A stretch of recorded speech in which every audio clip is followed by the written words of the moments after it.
Facebook rich বাড়ানো নিয়ে যাদের টেনশন আছে তারা আজকের এই ভিডিওটা সম্পূর্ণ দেখবেন, কেননা আজকে আমি বলবো কিভাবে ফেসবুকের রিচ অর্গানিকভাবে সবচেয়ে ভালো মাধ্যমে বাড়াতে পারেন।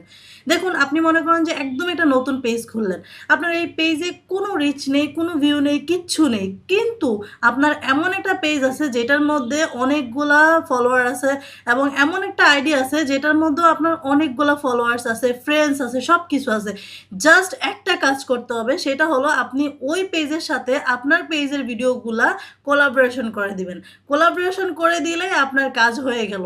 আপনি যখনই কোলাবোরেশন করবেন তখন আপনার মেইন যে পেজ ওইটার সাথে যেটাতে সবচেয়ে বেশি পরিমাণের ফলোয়ার আছে সেটা অ্যাড হয়ে যাবে এবং ওই ফলোয়াররা আপনার এই পেজের ভিডিওগুলোও দেখতে পাবে। তাই আপনার নর্মাল যেই পেজটা আছে যেটাতে একদমই ফলোয়ার নাই সেটার ফলোয়ারও বাড়বে, প্লাস হলো ভিডিও রিচও অনেক বেশি পরিমাণে বেড়ে যাবে। এইভাবে করে আপনারা আপনাদের চ্যানেলটা অনেক বেশি গ্রো করে ফেলতে পারেন। এই ট্রিক্সটা জাস্ট একবার ইউজ করে দেখুন, দেখবেন যে আপনার পেজের হাল একদম চেঞ্জ হয়ে যাবে।